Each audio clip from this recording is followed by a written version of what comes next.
into ye-management iqala ekhaya. Akho umuntu uzawumosha karhulumente akangamosha endlini yakhe. And akekho umuntu oyi-adressayo lo muntu kule program. Kuthula kuthethwa nge-family tu. At a micro level, i-management takes it at ekhaya. Kuqala kukho leadership pha ekhaya kutata nomama bakhokhela abantwana. If akho system pha soze bayazi system bomba abantwana. Uyichazile umfundisi ukuthi abantwana bafundiswa ukuthobela ekhaya. I-government at a micro level is at home. Apho kuthiwa kuyavukwa ngoku, akubiwa, akuxokwa, kuyasetyenzwa, kuyahlonitshwa, kuyathotyelwana, kuyamamelwana. Yonke loo nto isekhaya. Na if ayenzekanga ekhaya, awuzuthi umuntu ahamba yokwenza imatric, apase, aye-university ofunda i-management. Ayisumenzela nix loo nto. Izamfundisa indlela yokuqhatha abantu. Ngoba akanayo yona, yabona umuntu akakhange aqeqeshwe ekhaya, soze aqeqeshwe yi-university. Yakunika uyafunda zonke incwadi ze-management, kodwa indlela abantu abacorrupti ngayo befunda ezincwadi ezinkulu ze-management. Abanye bafunda incwadi ze-communication, communication 1, ne-degree communication, kodwa akwazi nothetha nenkosikazi yakhe. Ne-PhD communication, nke uthetha nomntana yakhe, umbetha ngempama wapha, akakwazi ukuthetha naye.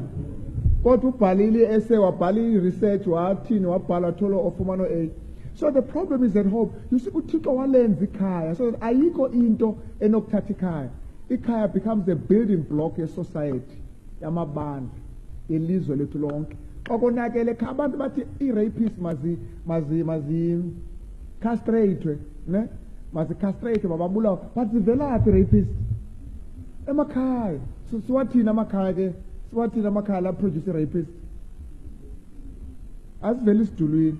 Andisho ukuthi angamakhaya le enze bahlala phansi basaveza lento, but sometimes ngokungabikho system emakhaya, we end up having serious problems.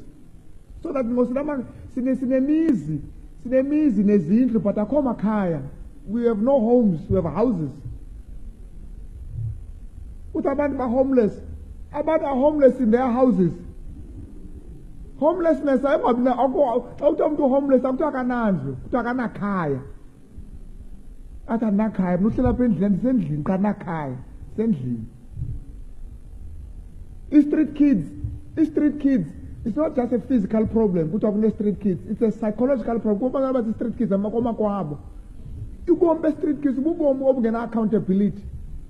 Ubomi apho kungathiwa hayi khona, kulo uvuka ezinto afuna uyenza. Vuka ngena emotweni hambe, si-street kid, bonke abathi i-street kids, utata si-street father, umama si-street mother. You've got street parents. Basestratweni nje kusekhaya, yidomati, yihostel. Kulo une-TV yakhe erumini yakhe encinci, nalo une-TV yakhe, nalo une-TV yakhe, nalo une-frijana yakhe phansi kwebhedi yakhe. Yidomati nje, akwaziwa nix noba kuqhubeka ntoni. Ufuna ntoni? Ufuna imali, nantsi imali.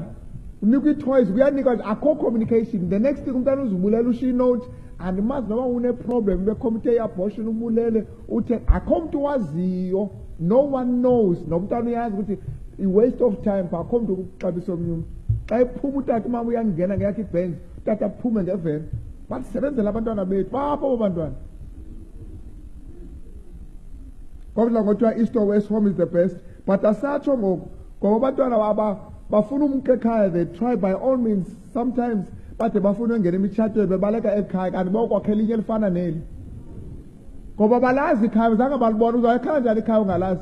Ubaleka eli, ngathi adibana nomyeni ethi ndamthatha uzondithatha nini? Ufuna utshato ngoba ufuna ubaleka pha ekhaya.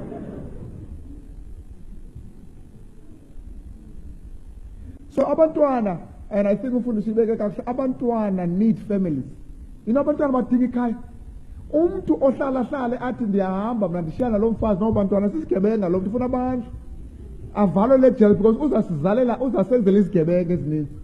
Umntana udinga ikhaya. Umntana akadinga ukutya nokusela amanzi qha. Zo zinto zonke nezilwanyana ziyazidinga ezo zinto. Umuntu ufuna ikhaya. Umntwana ongathathwayo uyagula. Akabikho right emotionally. Umntwana ufuna uhagwa abanjwe. Okubona umtekenisa umntwana, you are building that child. Loo nto iyamnceda, yamakha. Once umntwana umyeke, it was shown bayenze research, umntwana ungambamba.